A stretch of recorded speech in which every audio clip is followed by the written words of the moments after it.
emergencia con suspensión gradual, formal y real de garantías. Partimos de la base de que el alarmado proceso de militarización del país ha estado asociado a la guerra intramafias desatada por Calderón por el control del territorio, las rutas y el mercado de la ilegalidad.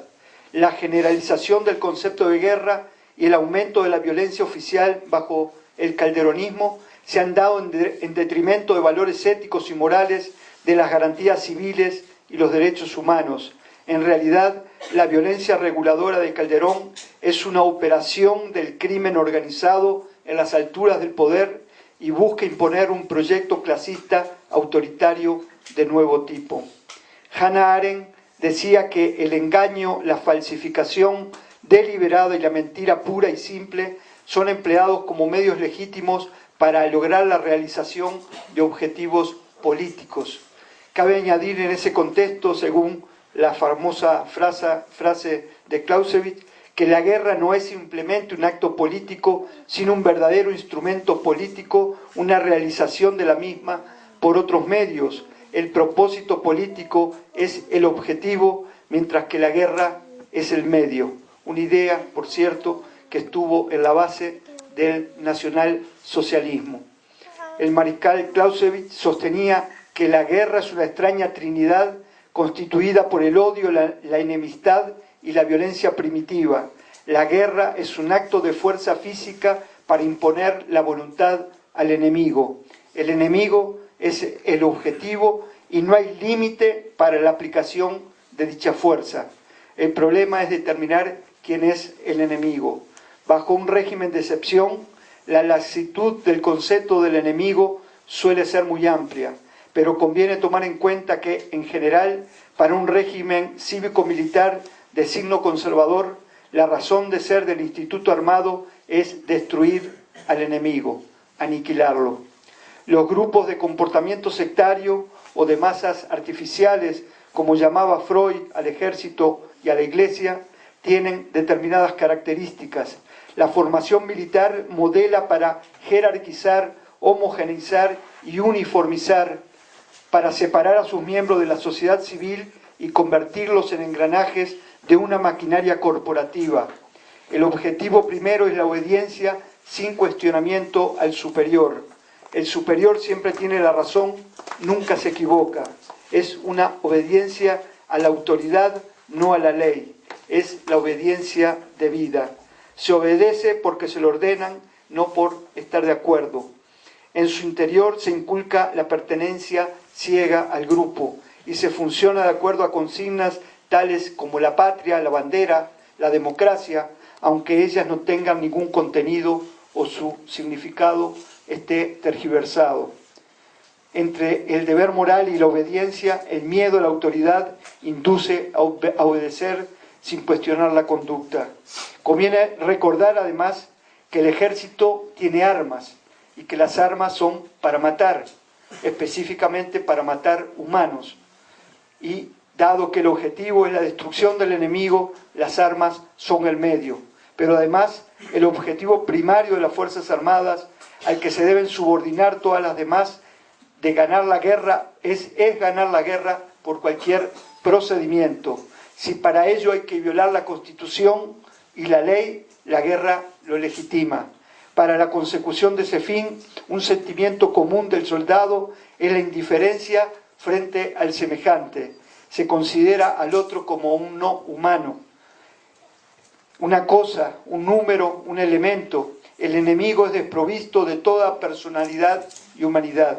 La preocupación es de índole administrativa y no ética. Los valores morales se desprenden de las necesidades técnicas del éxito de la guerra. Como organismo grupal de procedimiento sectario, el ejército está provisto de una moral que prohíbe todo tipo de cuestionamiento a la cadena de mando. Por esa vía, las más de las veces, se legitima el crimen, la tortura, el terror, la violación, el robo, incluso de niños, el genocidio. Ejemplos sobran.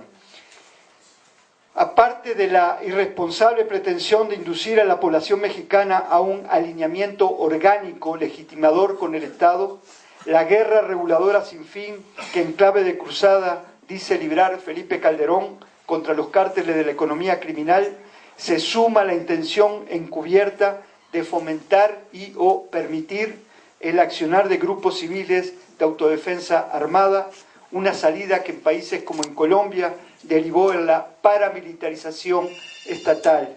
Al respecto, los primeros casos durante 2008 aquí en Ciudad Juárez y luego en 2009 en la comunidad mormona de Levarón, en el municipio de Galeana, y sendas matanzas de jóvenes considerados desechables fueron también perpetradas por escuadrones de la muerte en Nabolato, Sinaloa y en Ciudad Juárez, aquí.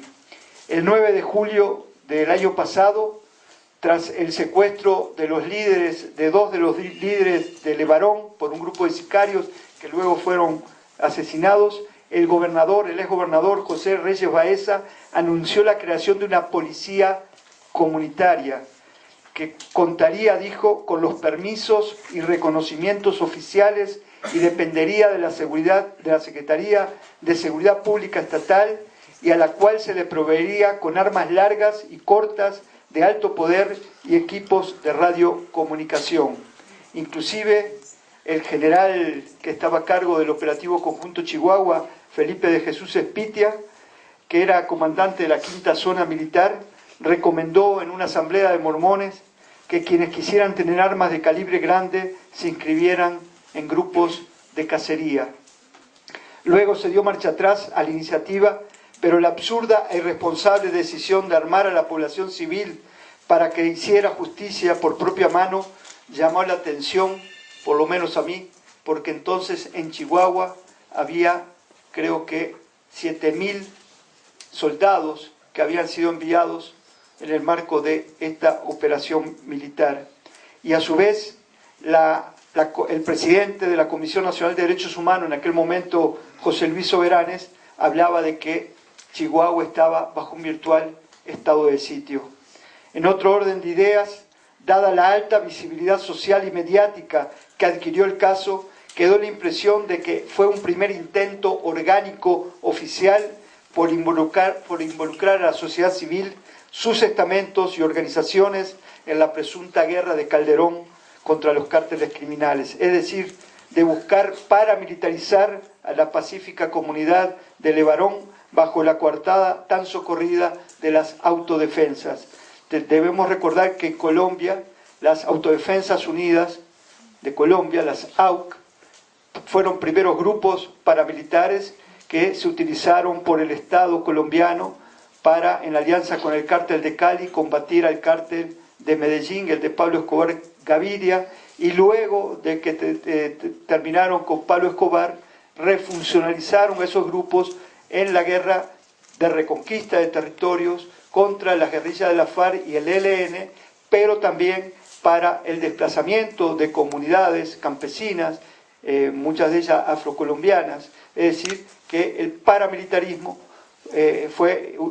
llevó a cabo una suerte de contrarreforma agraria al servicio del gran capital, desplazando población campesina. En otro orden de ideas, dada la alta, bueno, eso ya lo dije, en ese contexto, el 1 de septiembre del año pasado, otro comando llegó aquí al Centro de Rehabilitación Aliviane y también ejecutó a otros jóvenes. Y bueno, y en aquel momento algo que a mí me llamó la atención frente a ese hecho fue que el secretario de Seguridad Pública de Chihuahua, Víctor Valencia, había declarado que los centros de rehabilitación se habían convertido en un semillero de criminales porque los cárteles reclutaban allí adolescentes considerados desechables. También me llamó la atención algo que pronunció esta ex procuradora de justicia que está de moda, Patricia González, cuando dijo que el múltiple homicidio había sido parte de una guerra de exterminio. Es decir, me llamó la atención por estas palabras desechables y exterminio, porque son palabras que oíamos nosotros en los años 70, los años 80 o los años 90 en Colombia, antes en América del Sur. Otro hecho similar ocurrió en Nabolato. Es decir, en esas dos matanzas habían algunos elementos comunes. Se estaría ante el exterminio de jóvenes por vengadores anónimos, lo que en Brasil y en Colombia se conoce como limpieza social, con un antecedente adicional. En mayo anterior, en mayo del año pasado, un periódico capitalino, Milenio, había entrevistado al jefe de un comando parapolicial autodenominado El Grupo, financiado, según dijo, por empresarios, comerciantes y profesionales. Es decir, similar a este grupo que acaba de aparecer ahora en Morelia. Pero este grupo había surgido en México, según esta declaración, hace 12 años. Tengo entendido que acá en el norte del país hay investigaciones que también rastrean desde el comienzo de los años 90 a grupos paramilitares vinculados con el Estado. Es decir, este grupo, como este otro que aparece ahora en Michoacán, hablan de que frente al hartazgo ciudadano ante la incapacidad del Estado para combatir a la delincuencia, es que se organizan, ¿no?